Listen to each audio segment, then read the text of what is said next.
Hey, how's it going, you guys? Welcome back after this very, very long hiatus. We have returned. Welcome to What's on Our Screen podcast. I'm Elio Ramos, and I'm accompanied by my cousin Javier Rivera.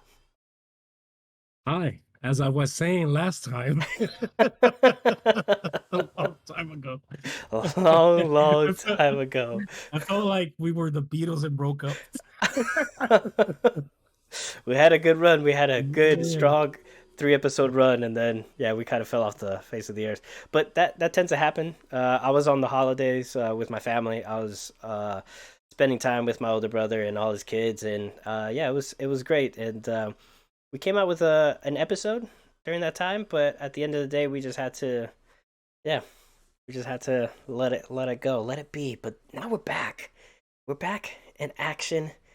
We're excited to be here with you guys. Thank you for tuning in, and yeah, many more to come. So, without further ado, let's jump into it. Let's jump right on into it because in this hiatus, we've seen a lot of things. We want to talk about a lot of things. So, Primo, would you like to start us off? What do you got going on? What was on your screen during this hiatus? Because I'm sure there's a lot. I got a lot, but we're gonna pace ourselves. We're gonna pace ourselves. Take our time.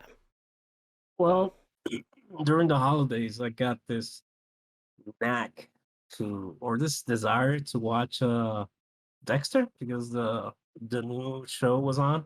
So I started watching the original series. oh, nice. Yeah. It's That's what's up. still some of those seasons still hold up. Because I never finished it completely. I never there were some seasons that I jumped. So Hmm. I got in there. There were some of them were not that good. There were some good episodes in there, but some of them were pretty weak. After a couple of seasons, the shows typically kind of like coast a little bit.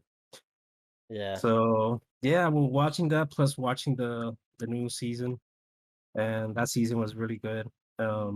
It kind of gave it a better ending than the original show, and it tied up some loose ends that the show had. It was Mm. really good. It was not a typical Dexter season, where he kills a lot of people.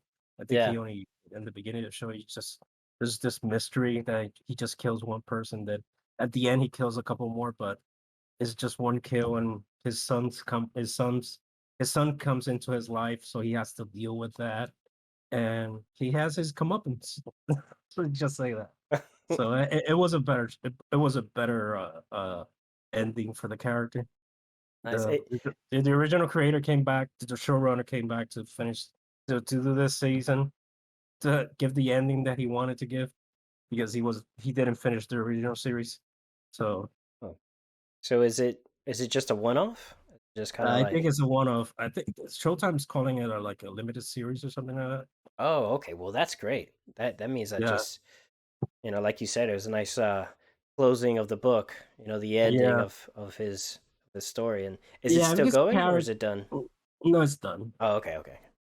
So yeah, it's a very it's a weird character that I mean he has his fans, Mhm. but it's a weird character that oh yeah let's after 10 years let's go into another like slew of murder. Yeah. So it's a weird character to be fan of because he's a serial killer. Hmm. So you're kind of like it's a very depressing show because you're constantly in his mind. He's constantly right there talking to himself. Plus, so kind of weird show, but I really enjoy it. Always, Mm. it's like going back to a really good book that you always want to go back to. And so Dexter for me is like that. I don't know if you ever watched the show. Yeah, I watched it. I think until up to season 3 or season 4, because I think right after that things just kind of take a Yeah, nosedive, and I just couldn't take it anymore because it was the structure of the first 2 seasons were just so powerful, and then the third season you start seeing it sway a little bit, and by the fourth season it just lost me. I I just really love the third season because Jimmy Smith brings it to the show. mm, You know, and he creates this real relationship with Dexter. And season 4, I was always a fan of it because of John Lithgow. And going back to it now, I'm like, this is weaker than I remembered. But still, John Lithgow always steals the scenes and stuff like that. So And that was one of the things I was going to ask you is that how does the first season compare to this limited series? Like how do the two of them hold up to each other? I think the first season still is like the first two seasons are really, really good. Mm. Like because it's a kind of original concept, but this one is way different because he's not working for the police. He's in this upstate New York town, little town, uh, and he's working on a hunting and gun stores type of thing. He hasn't killed for 10 years, so it's a really very different vibe to the colorful and uh, city of Miami. So Yeah. that's that's it's a different vibe. So not the same. Yeah. No, I definitely want to check it out. I don't know if I'll go back and finish the original Dexter because for me, I love the concept. I understand it completely. I thought it was really original and high concept idea. And Yeah, for that reason, that's why I just fell in love with it. It was real easy to fall in love with it because it was just yeah, great. It was kind of like a superhero slash serial killer kind of thing. So you felt bad rooting for him, like you said. But I think this limited series would be good to see just how the how it all closes up and stuff like that. It kind of reminds me a little bit of God of War a little bit because how this new God of War game, which we're both currently playing, but there's this long span between the God of War and where he's at now and all the things that mm, he's dealt with, and now he has a son and he has to like deal with that relationship. This Dexter, I see a lot of correlations with that. Like he's hasn't killed in 10 yeah, years, you don't know where he's gone, kind of thing, and now he has a son that he has to deal with and stuff like that. So I just couldn't yeah. help And the but see son two that correlations. it's a son that his worst fears that he always had in the show was that his son had the dark passenger, like he calls it, Mm, and he had to deal with that in this season. But I think I think Dexter, the main problem with the whole show was that it was in a period of time where all these HBO shows and showtimes were 12 and 13 episodes. mm, So it would have come out now, a good 8 6 episode seasons would yeah. have done way better for the show because some of those storylines were really stretched like long. So Yeah. But as time progresses, isn't that interesting that back in the day it was like 26 episodes for a season and yeah, these writers had to like work hard for that. And then they yeah, shortened it down to like 13 episodes and you got a stronger story. But now it's even shorter. It's like 8 episodes and you're like, "Man, this is like every episode is just like thick and meaty, full of just content yeah, and information. So here soon it's just gonna be like 4 episodes or the British style where it's just like yeah. an hour. It's this every season is like 2 episodes, and each episode's like an hour 45 minutes. It has mini movies Yeah, basically. yeah. And then we're just gonna revert back to just a movie. It's like here's season one, it's a movie. It's like wait a second, we're regressing here. Yeah. But yeah, it's a if you're a Dexter fan, I really recommend the new season. It's really good. So Man, that's what's up. I might Well, get into the books too now. 'Cause it was based on a series of books. oh dang, So I yeah, might get into it and see how different the books are to the show. yeah. That's been happening to me too. Like there's been some shows that I've seen that have enticed me to want to read the book and stuff like that. So One I show could that see I that. always wanted to read the books was or the short stories is Justified. Now there's a new season coming out. It's gonna come out. Is Justified the Kentucky story or like where he's in Yeah, West Virginia or yeah. something like that or Kentucky? Kentucky, I think it's in Kentucky? Kentucky. Okay. Yeah. Man, that was such a good show. That was a great It's coming show. back. But the thing is that they ended that show. It was so weird. Like I stopped watching it too, where the show transitions to later. I think it's season 7 or 8, where he goes back to Miami or he gets a transfer, and it's like what?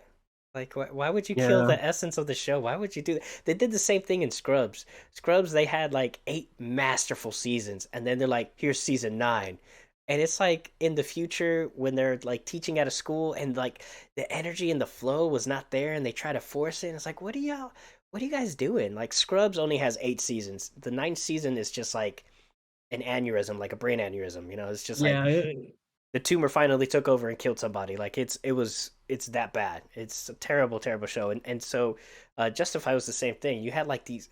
It's a strong show all the way through. Like I enjoyed every season, but I can't remember if it was either season 7 or season 8 where they had a masterful ending to the previous season, and then there's like, oh yeah, he got a transfer, and now he's in Miami, and he's trying to do like the same stuff that he did in Kentucky. Like the charm of that show was the fact that he was from that area and he got a transfer there, and it's like he doesn't want to be there, but yet things keep forcing him back there and he keeps staying there, and he has old drama that keeps popping up, and it's just that's the charm of it. It's just like it captivates you and it keeps sucking you in back into his past, and they kind of like tease you with these little nuggets of information that you're like, oh, okay, where's this go, or where's this go, kind of thing. And so, and the character is just so, he has such a dominating presence. When you Yeah, see him walk into a room, you're like, oh, shit's about to go down. Like, ah, yeah, man, it was so brilliantly done. And then they just like kill it by like, oh, he's in Miami and he's gonna do the same cowboy stuff. It's like, no,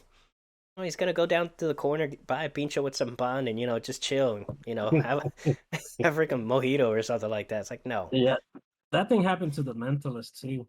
Like no, I've they never seen the resolved Mentalist. the concept was really good, and the main mystery was really good. But it was a CBS show, so each season was like 22 episodes. So it was kind of the case of the week.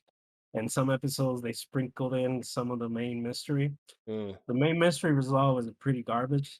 But when Oh, that that sucks. mystery, when they finished the mystery, when they finished that, the seasons kept going on. I think they had two more seasons, and it was just there was no point to the show because his quest was finished basically. Mm-hmm.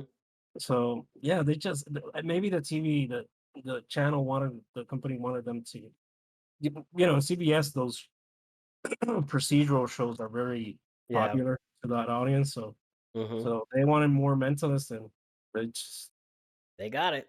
yeah they got it, but it wasn't really good. Yeah, at a cost. And that's the issue with these companies and these studios. Like I understand it. It's like content, content, content. We have to fill up these hours, these blocks, and we need to keep the viewership numbers high and continuous, but it's at what price? You're sacrificing great storylines and story arcs, and established characters. You're just sacrificing them, just throwing them off to the wayside, like they mean nothing, and you're butchering it to a fan base that's like, you know, because they audience tend to remember the last thing they watch. Yeah. There might be like one or two episodes on like in shorter series, like Invasion. We were talking earlier.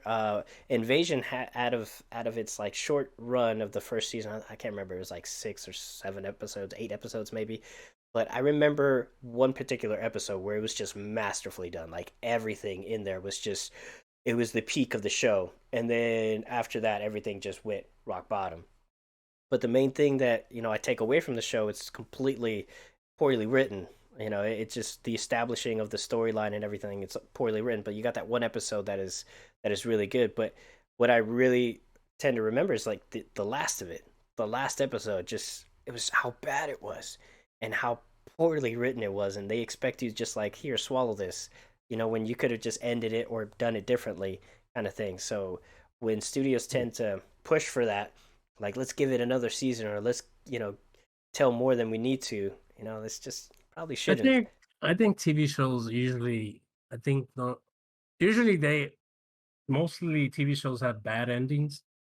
Game of Thrones. They're very rare that you see a good ending, like Breaking Bad or something like that. Yeah. But but yeah, it's like it's very hard to nail the ending, especially on a show that has some massive fans and everybody has an idea or they like what they like to see. Hmm. It could be unwielding at the end. Yeah. So it's, like Dexter was that case because Dexter, I think the creator, the showrunner wanted to end it. I think in season 5 or 6, it was already cooked. Like, but in that moment, the show got audience. So Mm. Showtime was like, "No, you can't end this. Now we have to stretch it." And that's where he left, and other people came in and did a couple seasons, and Dang. and eventually they were like, "Yeah, we have to end this."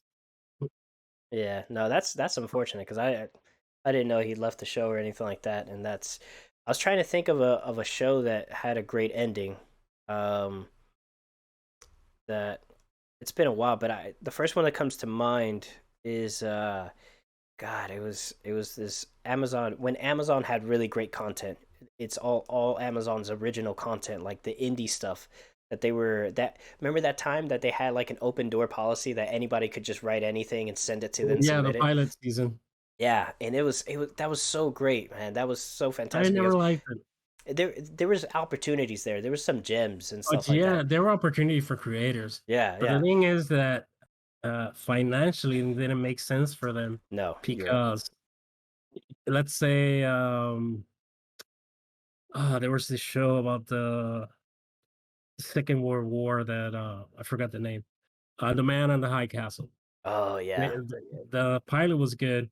Then you had to wait almost a year and a half for them to because they make the pilot, they go away, they screen it, people loved it, and they had to come in. All right, everybody, come back and let's do this. Yeah. And you have to wait a lot. So Yeah, no, it's that's it's why they stopped. it's true. But I think they housed some really creative content though. There was man, there was this show about this kid is Red Oaks. Oh man. Oh yeah, that show was so good. Oh, it was amazing. It was so simple to make. The budget was like really low. It's oh man, it was a fantastic, masterful writing. But the thing is that they wanted to cancel it after the second season, and so the Yeah. creators fought for the third season so they can close it up. And boy, did they! They wrapped it up in a nice, neat bow. And Yeah. it's only 3 seasons long, but those 3 seasons are just so masterfully told. And you, I was it, looking to buy those if they came out in Blu-ray or something yeah, like that. Man, that's a yeah, show that I love. yeah, Sometimes I feel sad or something, or I just put it on because I like the main character. He's striving to be a director and yes, stuff like that. So I like his storyline. yeah. It's masterfully told, man. It's like I don't know. It reminds me of Steven. It almost like Steven Spielberg's story a little bit, on how he developed and stuff like that. Granted, he would sneak into the studios, but it kind of gives you that sense of like those directors and how they all started and where it all stems from and stuff. And so, if you're a aspiring film director, watching this or storyteller of any kind, just watch that show on Yeah, Amazon Prime. creator of anything. Yeah, Yeah, it's a really good show. yeah, it's I think really we should good. do one time. We'll do a episode by episode review Oh of it. yeah, yeah, like a commentary. Yeah. Yeah, I'd love that. I would totally love that because I like the structure of the show and how they did it and everything's just it all develops so organically. I talk a lot about organic storytelling, and if you want to see how something develops organically, you just watch that show. It's really well done. So, but yeah, man, I think Amazon had a lot of great content there, Well, especially indie content that they got rid of during that but time. it's But still pumping out good content because The Boys, Invincible. yeah, Um, so but it's and right far now there's far in Tom between. Reacher. Yeah, Tom Yeah, Reacher is coming. yeah. It's I don't know if it started, but that's close. That show is closer to the books than the Tom Cruise movies Yeah. The first Tom because Cruise movie was fire.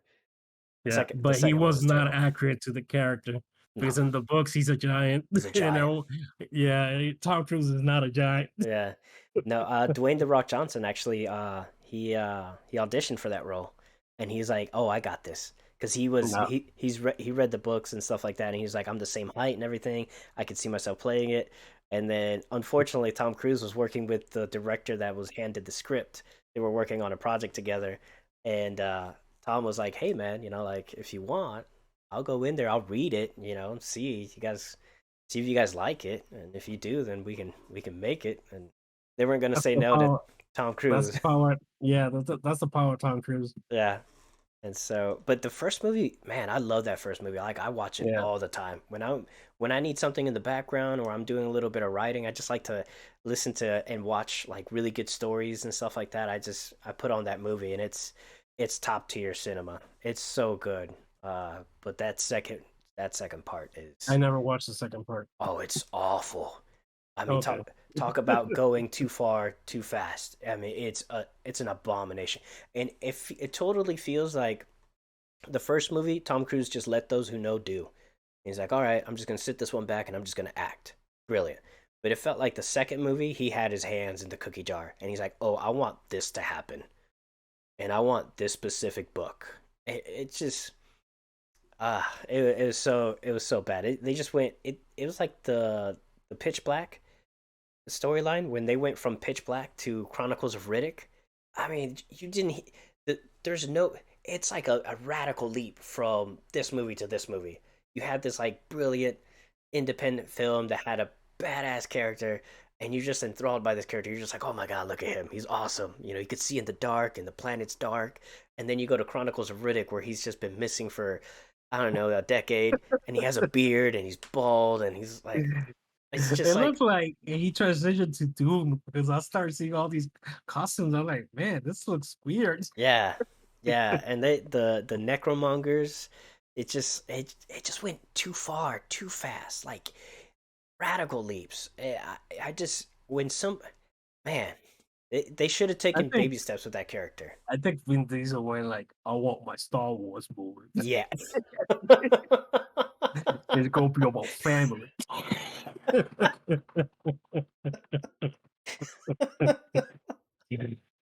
Oh man, I am Groot. Dadgummit. So, Dadgummit. Primo, what have you been? What has been on your screen lately? Man, I've been just soaking up content, soaking it up, soaking it up, soaking it up. So You're a sponge. I became a sponge. I am a sponge. I are sponge. But there's a couple things that I really want to talk about, and I'm going to start off with the Matrix movie because the original Matrix movies were Hmm. a big part of my childhood. Like growing up, I remember after watching that first Matrix movie, I was just like my mind was blown, and I was constantly like doing karate chops and trying to fight in slow motion with my brother, and it was so epic, trying to do backflips and stuff like that, and it's fantastic. The other two movies came out, yeah, it's great, visually stunning. It expands your mind and everything. This Matrix movie, I'm getting ready. This Matrix movie served no purpose. It served no purpose whatsoever in the franchise. It did not progress the storyline at all in any direction. It left you stagnant. You started with like Neo missing and how everything it just it left you right where you it started you right where you left off, right? But it didn't go anywhere. Like Neo's gone, Neo's dead, and things just stayed the same. What would have been brilliant of this movie, and they had all this opportunity, but they're writing this Keanu right? They're writing this wave, and I understand it to get an opportunity to tell another story. But what would have been brilliant of this story is if they would have gotten, and this is spoilers by the way, they would have gotten Trinity's DNA and Neo's DNA, and instead of rebuilding them and being like, oh, we need both of them to sustain this new Matrix, instead of doing that, you take their DNA because they're gone, they're dead, right? You take samples of each one of their DNA and you splice it together, and then you create an artificial child of Neo and Trinity, and then this child, now all grown up, right, starts having flashbacks of both Neo and Trinity, and they start it doesn't it's having like this identity crisis. It doesn't know who it is and stuff like that, and these people are trying to find him, and they're trying to get him out of the Matrix, trying to get this person out of the Matrix, and then come to find out it's like Neo's, you know, son or whatever, and it has both of their DNA, and this one person is keeping balance to the Matrix. Just keep everything that you've done up to this point the same, but just make it the story about their child and how their child is the one. It's an artificial child, but it's truly the one. And then you have an opportunity to tell this other trilogy and develop it differently. But instead, they decide to revive dead characters to try to tell a story about how not only was Neo the chosen one, but so was Trinity, and how Trinity is the equal partner to Neo, and how these two people are now going to rewrite and redesign the Matrix to their fancy and stuff like that. And it just like it served no purpose. Like none of these characters, there was no development with like the people who came to save Neo, and it like they played on the nostalgia factors, like, oh, we got a Morpheus, but he's like an android Morpheus, like he's a robotic one that just lives inside the Matrix. And it just they tried to play up the it was the exact same thing. It's like it's like watching Star Wars Episode 9 again.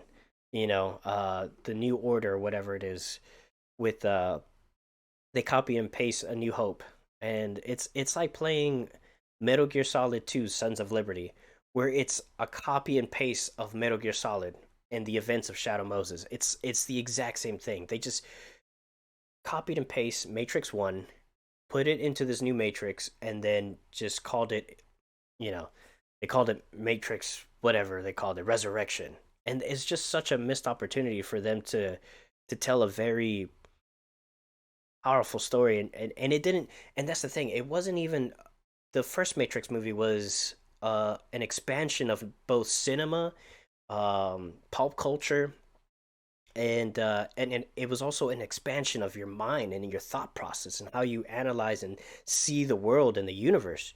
This movie did none of that. This movie just left you just empty and hollow. It was a shell. It really served no purpose for the universe of Matrix. It didn't do anything for society. It was just a big meh. So that's all I got to say about the Matrix. Whew. You feel good now? Though? I You let feel out all that. I You I let you let out all I that feel real thing. good. Yeah. I got an eyelash in my eye and it's fighting me, but it's it's in there now. But yeah, I I know I kind of went on a tangent, but they just had it just had an opportunity to tell a good story. And when you see the trailer, you just knew. You just knew that it was going to be it was going to be bad. It was not going to be good. And you could just tell. And that's why I going into it, I had like dirt expectations. But it's just, you know, And that and then it even comes to the dirt. no man. They just see, and the thing is that as far as movie structures go, right? As far as story development and all that stuff, within the story and the logic of the story that they built, it makes sense. It all kind of like flowed,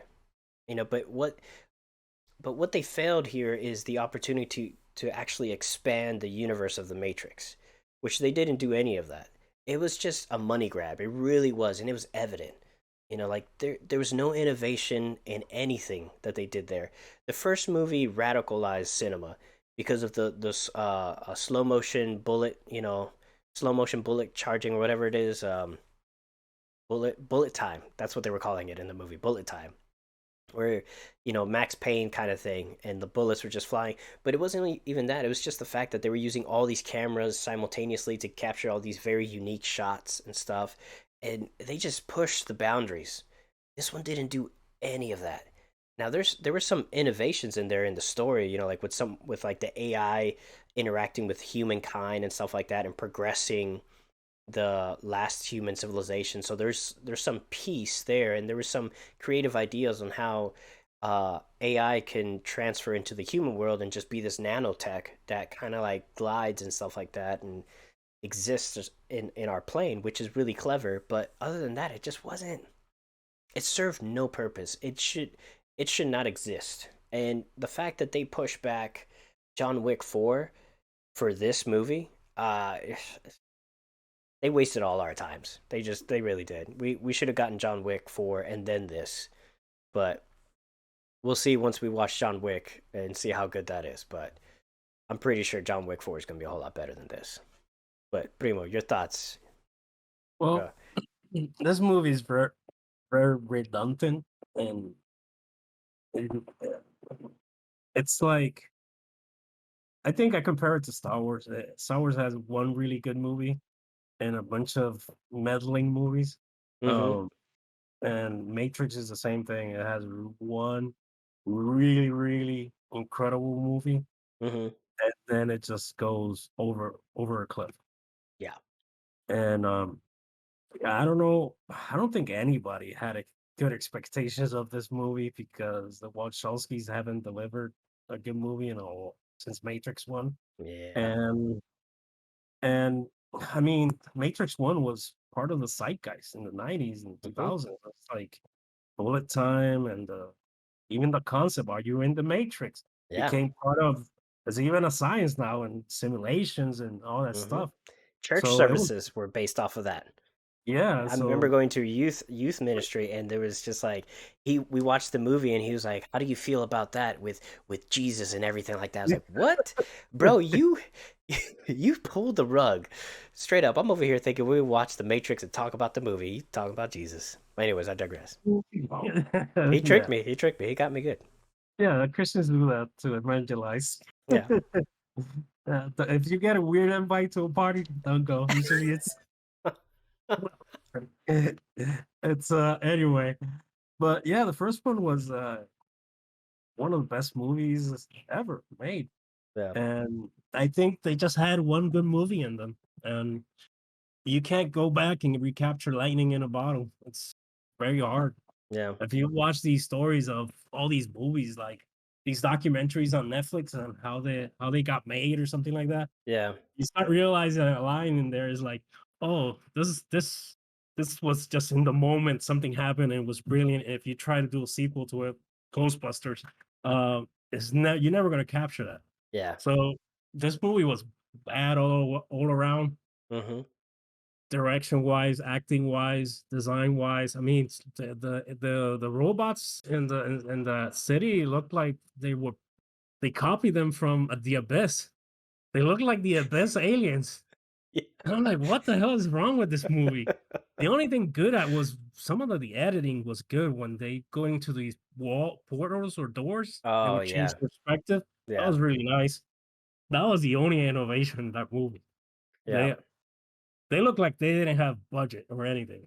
'Cause the fight scenes were bad. Yeah. Neo, the only thing he had was his two hands and pushing people away. Yeah.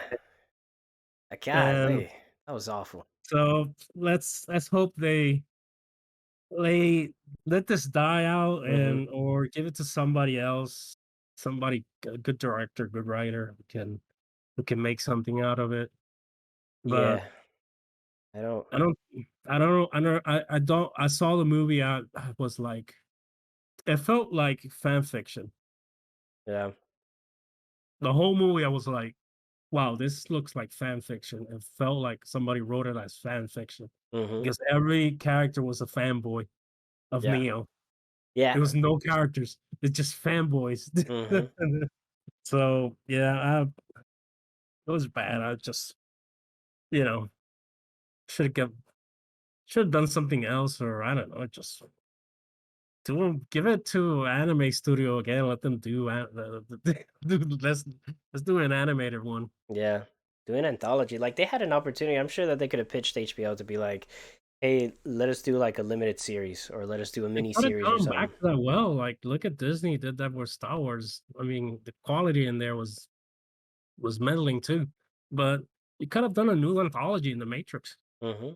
There's new creators who are working now because they were inspired by the Matrix. Let them Yeah. do something in there. Yeah. So That's a really good point. That's a really good point. Yeah, because there's a new generation and everything like that, and I think I think the Wachowskis they hit the they even said it in the movie. They talked about there was this moment about developing the game. It's like we're Warner Brothers. We're gonna make another Matrix. You want to do it? Because if you don't, we're gonna do it without you. And then the game studio was like, well, why make it without us with the original ones that made it? And so it's almost saying why they made another Matrix. I don't know if it's accurate, but I don't doubt that there was a situation like that where yeah, they were trying to reboot the franchise and try to do something different with it. And if the Wachowskis didn't want to do anything, they were going to continue forward anyway. So they decided it's like, well, if anybody's going to murder this baby, I guess it's going to be us, for lack of you who know. would you want to see do something in the Matrix? Um, really good question. That's a Um, well, I mean, I always jump to Guillermo de Toro because I like his he's Visual stuff. yeah, his visual stuff. You can always feel it. You could see the texture. You can smell it. Like when he does something, it's all practical effects. So I would like to see how he would approach the Matrix and how he would do something there. Um, believe it or not, I think I'd like to see a J.J. Abrams Matrix. I like to What see. Yeah, So you can find it I mean, I know from it's daylight yeah. instead of It's just gonna be these flashing lights.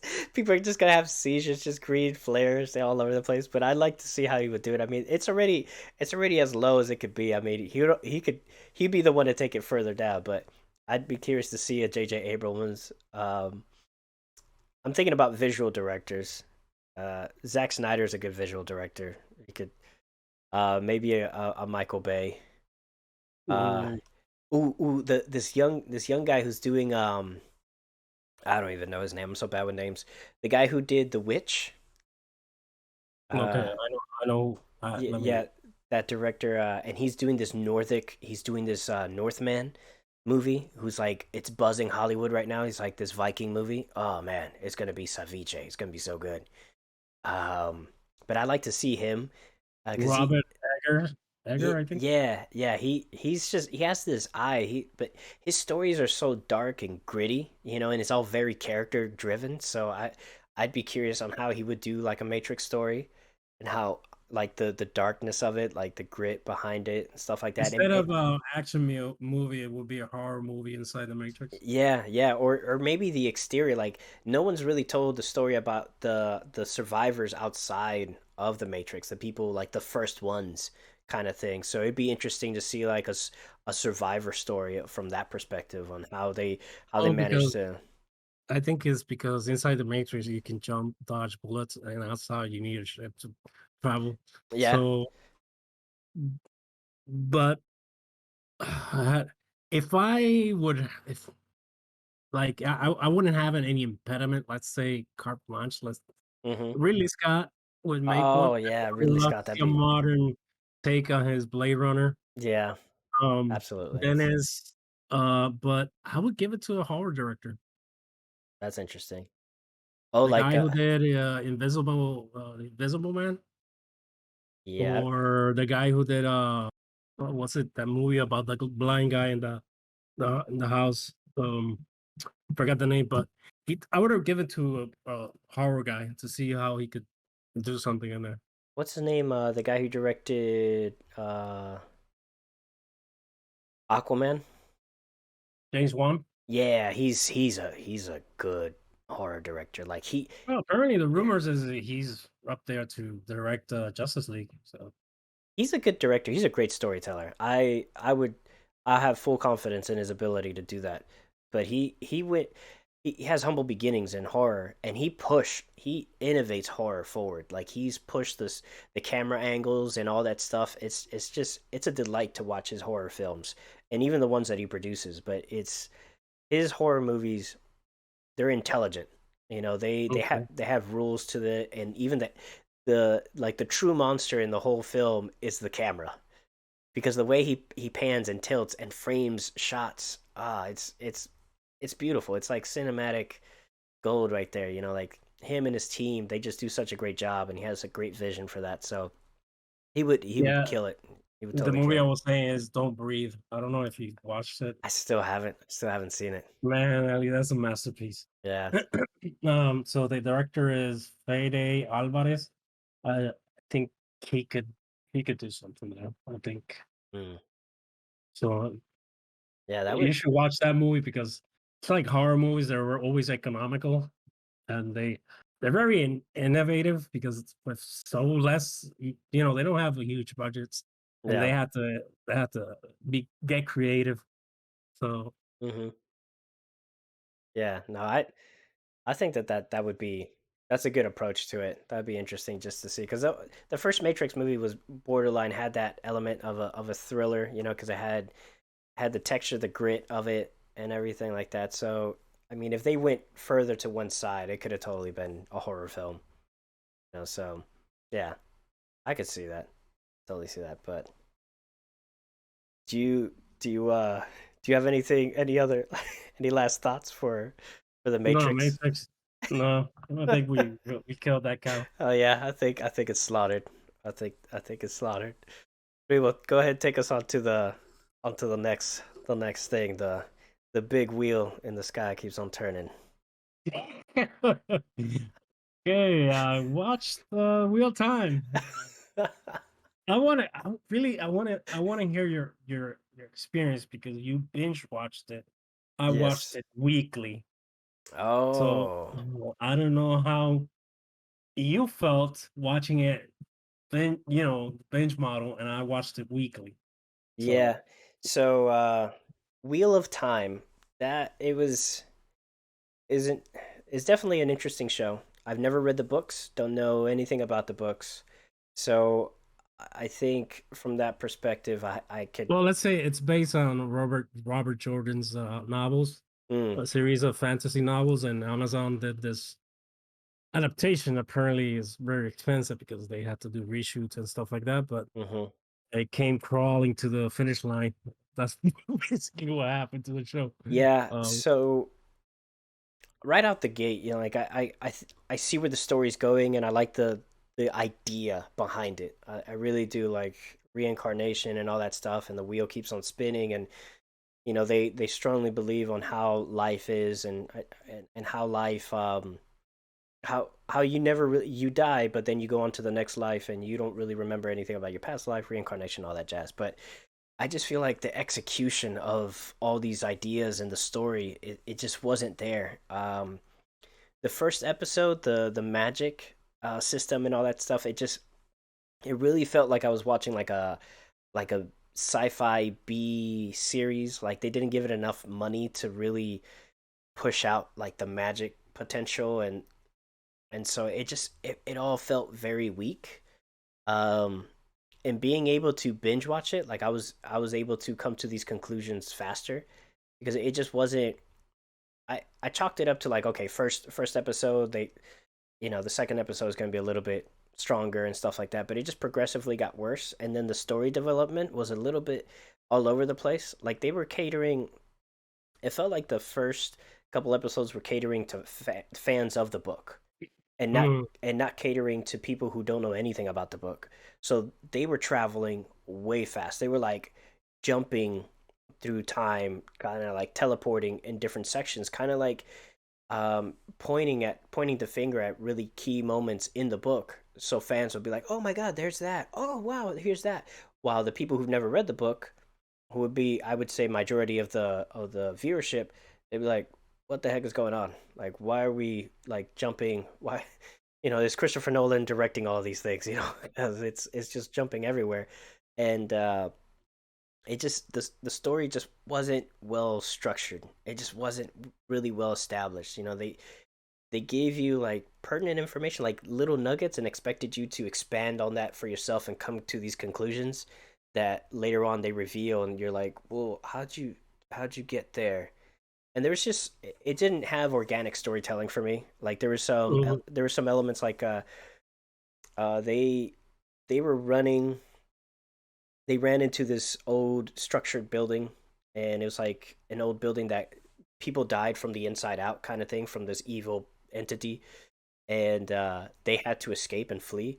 And I'm sure in the book there was a more organic way on how they fell apart, and like how they, the group disbanded and they all had to go their own separate ways. But in the show, it wasn't that organic. Like there should like they jump into the water in two different sections of the facility, of the building, of the castle, I guess, or the structure, a city. the city. Thank you, God, I couldn't even find the word.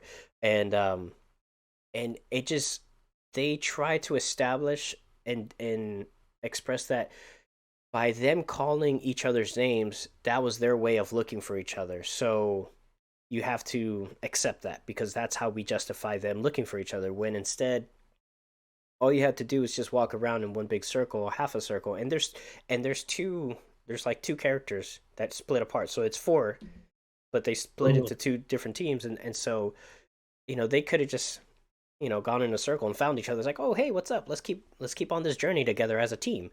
But they jump out, they come out of the water, and they're like, Billy, Henry, well, I couldn't find them, let me move on with my life. And earlier they established that there was these creatures chasing them to that fortress, and now these creatures just decided not to be there, where these creatures should have just been camping out there waiting for them to come out, but they weren't there. And there was no, the next scene that you see it's like these characters are completely different sides of like the continent.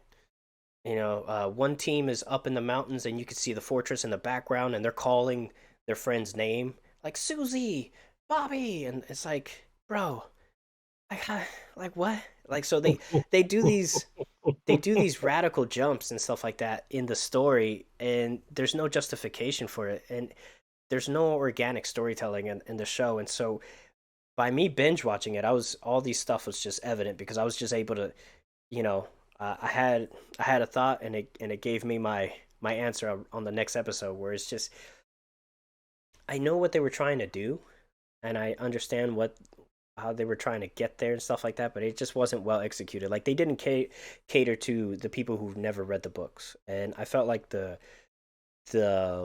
the show itself was just catered to the fans, and I feel like they didn't have enough budget to make it real mystical.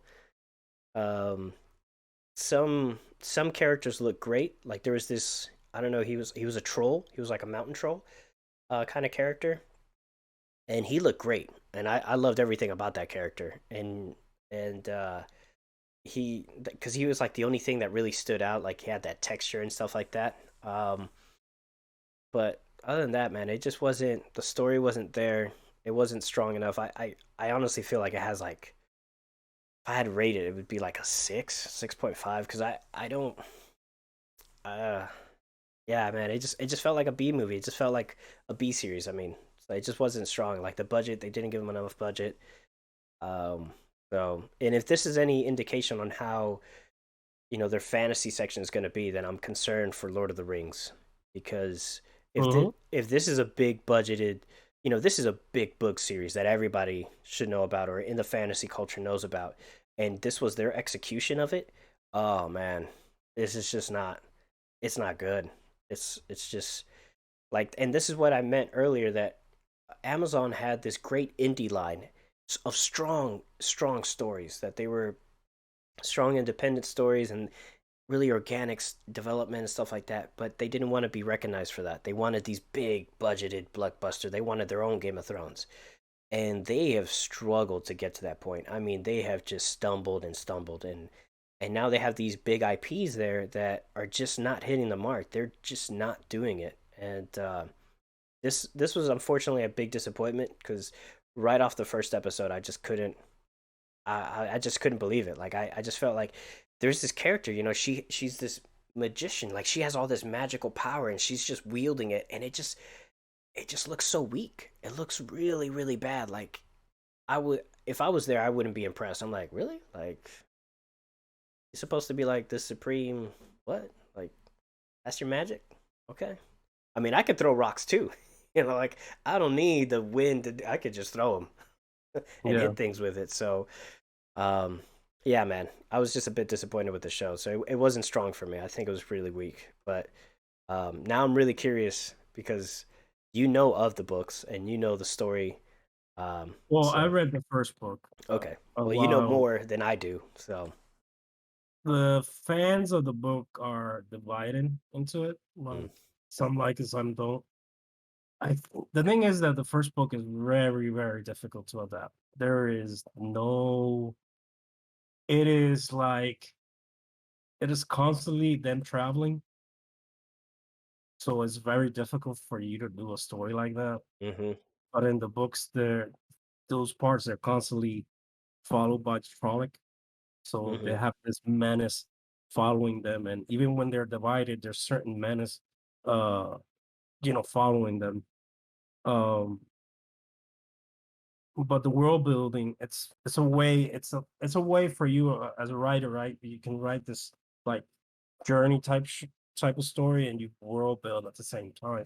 You're yeah, constantly seeing stuff, but the show fails in that because there's a lot of good moments in those journeys with Ran and Matt, or they're trying to reach the city, and they're being followed. And Ran in the books. You don't know if he's channeling or not. So in mm, the books, you get these things that happen all of a sudden, like they're trapped, and suddenly lightning comes in and destroys the wall, and they escape, and he's ill, and certain stuff like that happens, but you don't know because you're constantly in his head. So he doesn't know if he's channeling because he doesn't have that knowledge. So Yeah. when we reach at the end and he's like, oh, I'm the one, then you're okay, now it makes sense. But in the show, they kind of didn't have budget, basically, Yeah. and the show looked like a sci-fi show for Yeah. most part. And I don't blame, I really don't blame it, but they should have like, I don't know what they should have done, but I think they should have, because the series is very, very weird. The first three are like that journey books, like, oh, you have a quest, you have to keep moving until you find something, and then it turns into Game of Thrones, with Mm. all these factions and stuff like that, and it becomes more political and more tension and stuff like that. But it's one of those books that is very. I was reading it and I was like, man, this is difficult to adapt Yeah. because it's almost feels so abstract. So you kind of feel a little tension, but it's not. That's not what's moving the conflict. Is not because they're in the books they're very younger, so they're teenagers. So some of their decisions is made by that. So when they Mhm. escape, but the Trollocs go inside the city when they're in that mysterious city, that abandoned city, Mm. because when they when Mac grabs the dagger, there's another character there, and he reveals he's a dead character, the black stuff that's crawling everywhere. So they start running everywhere. So that's why they get divided and stuff like that. And but it's a huge city. So when one pops over there, the other guys, so it's a massive city. You're not gonna, see it. So I mean, I hope the second season is better. I hope that they truncate the books and just unify the books. I think if they meshed book one and two, I think they would have gotten better stuff. Yeah. But I mean, and even in the books, I mean, Perrin, the character, he doesn't have much to do. None of them do. Like it's just Marianne and Gran. So you're constantly in those two point of views. So in some episodes, some chapters, you're in Perrin's, but in the books, Perrin's story is different. They explain to you what he is. And the other characters that pop up and they explain more, and so yeah, it's I think it I think I like what Brandon Sanderson said, that it's he interpreted it as that, oh, this is one of the turns of the wheel, that's why it's so different, like because the books is that Yeah. they've already did this. There are already variants of this they keep repeating the story, so they're Yeah. stuck in this loop. So, and it's a post-apocalyptic show. Yeah. So it's our future, but it's the same time as our past. So, so yeah, Yeah. it's I hope I wish that it was in somebody else's hand. I wish maybe HBO had it or something like that Mhm. and put some good team behind it. I think it failed on the production side. The Yeah. show, just the costumes. The costumes are kind of like they're the versions of the books, but I don't know, it just looks cheap. Yeah. And that's been the issue for me when I watching the show. It just felt really cheap right off the gate. It just didn't feel fantasy, and I will say this: I did enjoy the aspect of the ancient civilizations and stuff like that, because Yeah, that's I love that stuff. And once they got into that, ah man, and that was towards the end. I think that was like the last two episodes where they yeah. really dived into that. I was just like, oh my Especially god. that last part, every character's in there where Ran is with in that weird forest. Mm-hmm. Like they're there, everybody. That's where they learn who's the dragon reborn. Yeah. So even in the book, even that ending is kind of weird. You're like, I've read it, and I was like, what the hell happened here? I don't understand. Like. I had to go I had to go to the internet and figure it out Yeah. because the book doesn't explain anything. So, but yeah, I mean, it has cool concepts. I hope it's just uh, I feel like they did the man wrong, man. Even though the show was very popular. I mean, Yeah. it had ratings for it was very good for Amazon, but Amazon just I don't know, cut the budget. They lost the actor at the he left the show without saying anything. Like the Matt character, that's why he doesn't go with the group. They didn't have footage of him, so they had Oh, to wow. change and stuff. So it was a really trouble. And Lord of the Rings has been the same thing. They had to like reshoots and stuff. So I don't really expect much from Lord of the Rings. Yeah, it's unfortunate because they have the money to buy all these IPs, but they don't have the money to back it. Like They they have the money to back it. They just haven't been able to recruit good creators. I mean, their mhm. superhero shows are good. Yeah, Boys and Invincible, they're good. yeah. So even some other adaptations from Jack Ryan and have been good. You know, the other one, Botch, probably people really like that show. It's based on books, Mm, so they have good series there. It's just that this the thing is that when the owner of Amazon, he said, "Oh, get me make a Game of Thrones for Amazon Prime." It's not you don't do that's not the way to do it. yeah, You know, it's something natural that happens. Now everybody's trying yeah, to do fantasy. You're not gonna capture Game of Thrones. It's just one of those shows like Lost and Breaking Bad that captures the zeitgeist, and you know, yeah. Yeah, he's definitely trying to Jeff Bezos is definitely trying to force the hand a little bit there, just force the door open. yeah, I saw that picture of him with the Lord of the Rings uh, reveal plaque and stuff like that. He was holding it, and it's his company. He could do whatever he wants. He's multi-billionaire, but if you're gonna even do though this, The like do it Expanse right. was really good. I haven't seen the last season, But but The Expanse was really good. the But Expanse they didn't bought the start show. with him. Though. Yeah, they bought it like what They saved it. on the They saved third, yeah, in the third season or something like that. The it. third or Yeah, fourth. third to fourth, something like that. Yeah, But the show's really been really good. So but he kept but yeah, everybody who was working on that show though. yeah, yeah, they kept because the original the original writers of the novels were in the writing room, Okay, and so well and then they there knew you the go. ending and stuff like that, so they kind of, you know, There you go. And yeah. that's But I feel sad. I feel bad for the show because I know that the showrunner is a super fan, and you can see him in the videos. Something happened there that it's just yeah. yeah. There was a moment where I can pinpoint where that character, that actor that ran away, he broke character, and it didn't sound like his character in the show at all. It sounds like he broke character, and they just had no And choice he but was to the keep it. best actor there because his acting was really good. I really like his version of Matt. Yeah. He was a troubled soul, and Mm-hmm.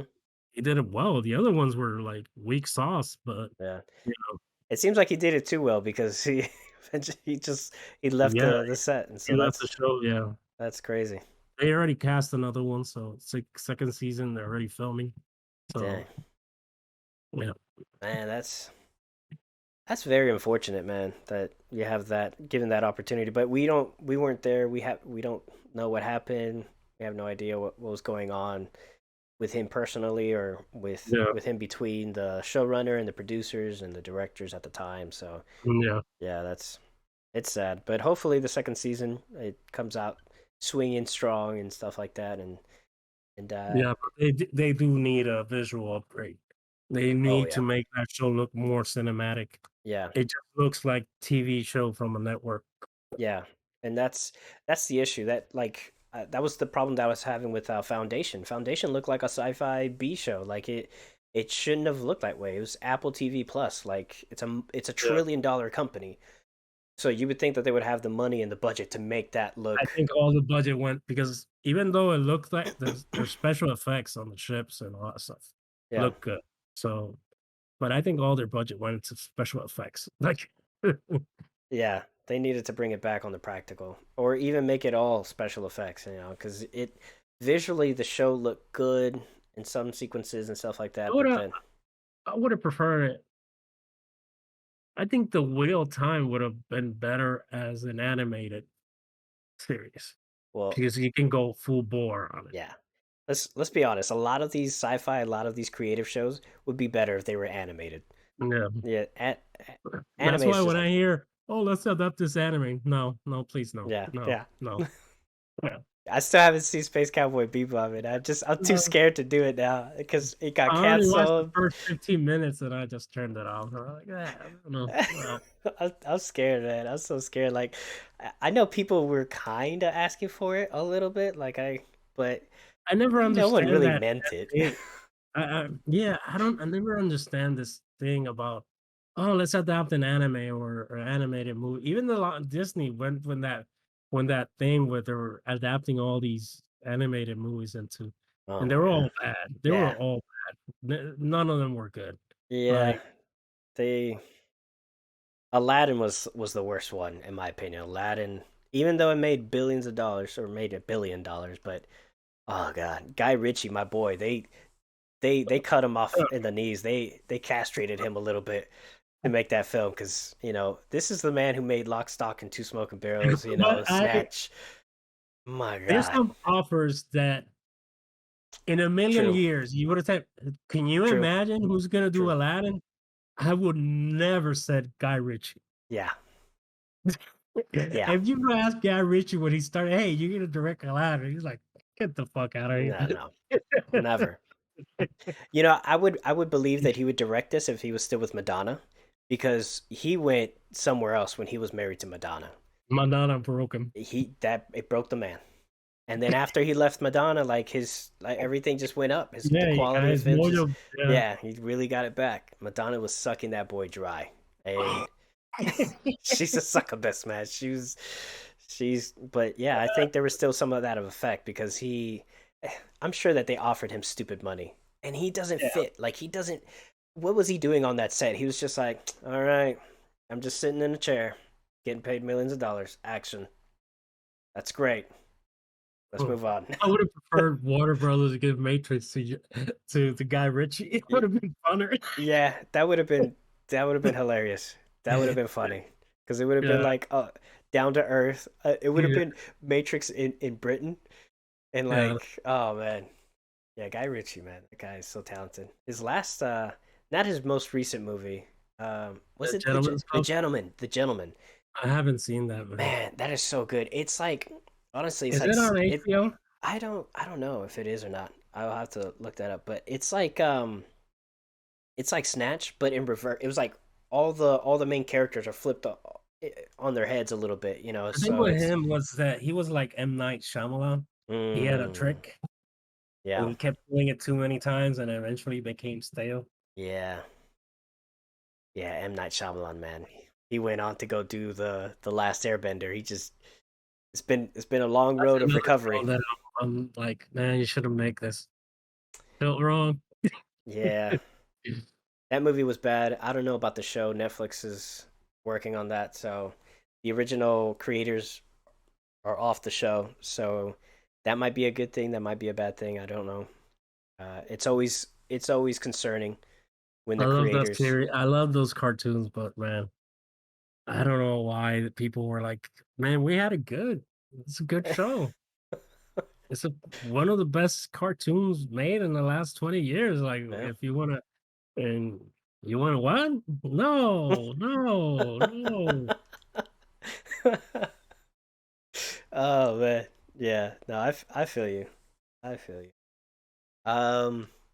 Well, I guess we could wrap it up with the last show that we both watched was Peacemaker, the recent episode. Um. Why don't you since you have more comic book knowledge, you could kind of take it from that perspective and let us know what you Well, what you think from of I haven't read never a oh Peacemaker. well you have more comic He's book one of he's one of those like old like like those Marvel and DC is full of characters that you were like, "Oh, that's from DC." Yeah, that's it's a rare. It's nobody uses. That's why. But that's the knowledge of James Gunn. He liked those quirky characters like that. Yeah. But but yeah, this is a like a continuation of the Suicide movie that James Gunn did. Mm. He wrote all the episodes. I think he directed a couple of them. Um, and I gotta say, this is the best thing that DC has right now. It's better than 99% of whatever DCU has right now. I mean, Mm. they made me care in the last episode of for John Cena. Doing an incredible job. Oh yeah. And that Yeah, he last is. episode just broke my heart, and I was like, "I cannot believe I am about to cry for a Peacemaker." Yeah. It is man, I love it. I love the show. I love the show. I mean, I know a lot of people don't like it, but I really enjoy it. I enjoy everything. Yeah. I have to say, I like the story structure of it. I like the direction of the show. I like how it's being developed. I like how it's a continuation. Like you don't miss a beat. You can watch Suicide Squad and jump straight into the show and not miss a beat at all. And I love that because he has this way of making you feel like you're part of this DC universe. Yeah. And like you said, like I've personally never felt that in any of the other DC movies. Like I've never felt like I was part of a universe. And he single-handedly is creating this universe and creating an inclusiveness of it. Like it feels like you're a part of it, and you're getting to see it through his from Peacemaker's eyes, and it is brilliant. But it's John, like, this dark corner, quirky world of yes, DCU, and yes, there's, apparently Batmite is real. yeah. Uh, he's been apparently I read it yesterday that I think the only problem Warner Brother had with the show was that Peacemaker calls Batman a pussy. That was the only note he received apparently. And he said, "No, this has to stay," and they were like, "Okay." They can't they told he said, they gave him money, he said, "Go make it. We don't care what you do, just make it," and he got free reign. That's and he definitely made something that is in his wheelhouse because Yeah, he's always been this raunchy director. He's always had yeah, these like raunchy movies and everything, and it's always been like you said, this dark corner of things. The gunk under your shoe kind of thing where it has a story, but no one knows the story. Um, but he's a really good storyteller nonetheless. Like I can't take yeah, anything away from him in that regard. But I will say for right from the gate, like I felt like I was getting preached about like social and political issues like right out the gate, and it got it got old like real quick. I was like, okay, like I want to be entertained. I don't want to be preached at, and it felt like that was happening on a consistent basis, especially on the first episode. It kind of got a little bit more somber during like the second episode and the third episode, but it's right out the gates, like blah yeah, blah, but hitting you over I the head with don't stuff. I think it's more satire because these Yes, are the worst human beings that they're not qualified to talk about politics or yes, anything. yeah, And even he says in an interview recently that the two main characters is Peacemaker and Amanda Waller's daughter, mm-hmm, and he's constructing them because Peacemaker's dad is a white dragon or the white supremacist, yeah. whatever. And I find that Robert Patrick, the guy at the T2000, has this weird wig on him. But he's contrasting because Amanda Waller's daughter, Amanda Waller is as disgusting as the White Dragon, Yes, yeah, and their kids are being dragged into it. Like, mm-hmm, and she's like, "No, you're bad because your daughter." But she's like, "Wait, my mom is," because you see when everybody's talking about Amanda Waller, they don't know it's her daughter, but everybody's like, "Oh, she's evil. She's." yeah, So I love that he's taking these two polar opposite and making them no, they're the same scumbags that they're yeah. they're both evil. Like, so I really love that he does that. I understand that people don't.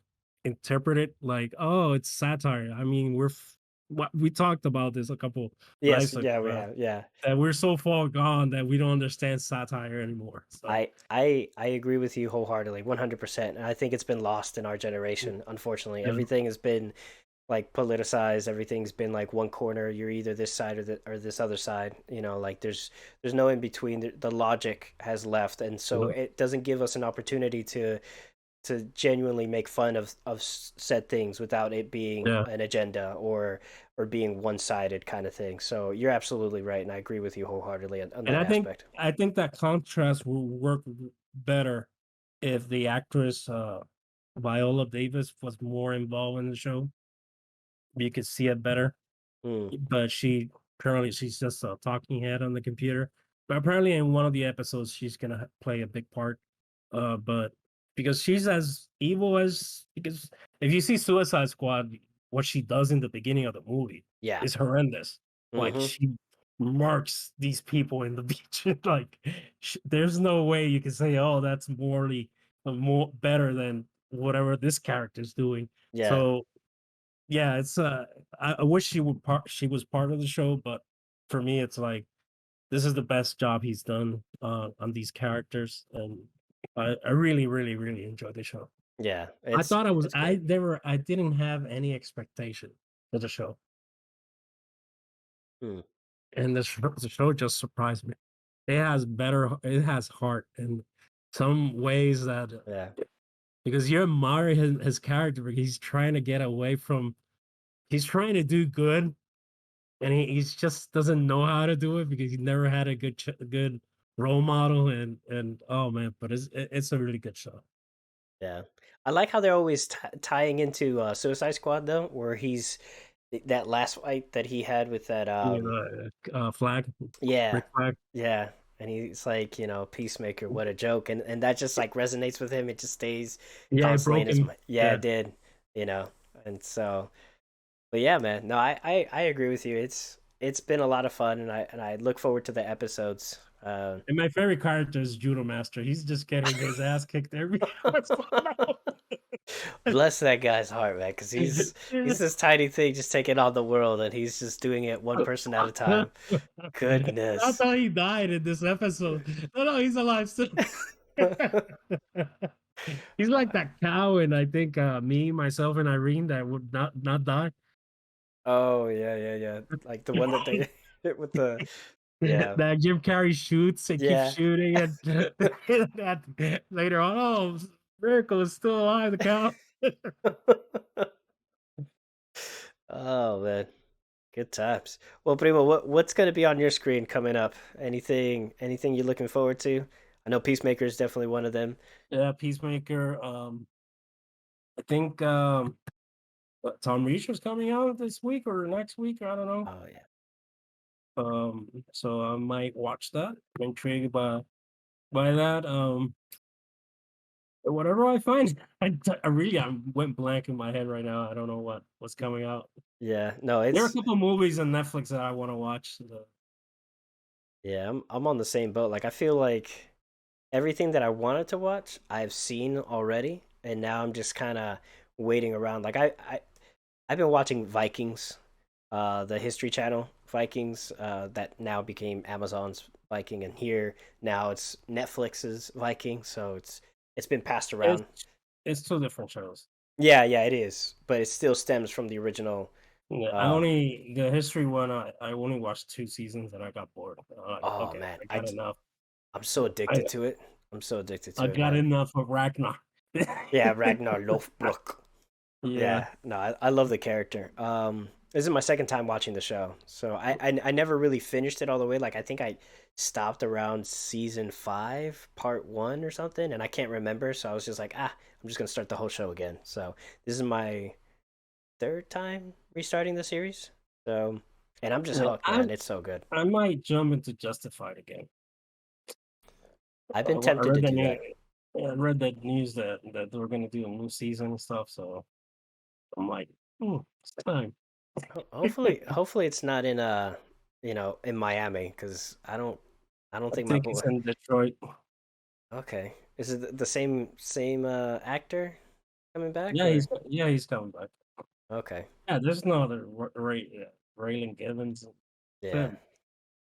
Oh, I don't know. Like I think there's definitely always a movie that's coming out, one or two movies. So yeah, this time I'm with you. Like I'm just gonna let it ride and see what happens. But once again, like I got so much content that I absorbed, and in the next episode we'll definitely you know talk about more things or other shows, I should say. We'll talk about other shows that I have already watched. But Remo, do you have anything you got to say before I close this out? Yeah, you can find me in Cronica de Comics. It's a Spanish Oh yeah. comic book show. We talk about movies, comic books, Mm-hmm. news, everything. Yeah. Our show is on Sunday on Facebook and YouTube. Mm-hmm. And you, Primo, where can we find you? You can find me on Facebook, YouTube, Instagram, and Twitter, all under the same name, Raboom, RAABOOM, Raboom. And yeah, and I sometimes appear on Cronicas. So if any of my Spanish speaking fans out there, come check us out. We talk about those comic books and those video games and all that stuff, all that jazz. Um, but yeah, that's it for us over here on our end. I'd like to thank you guys for tuning in, sticking with us. Let us know what you guys are watching in the comments down below. Let us know if there's anything that you guys want us to watch, and we could talk about it. But until next time, much love, yeah, peace, and we'll catch you guys later. Out.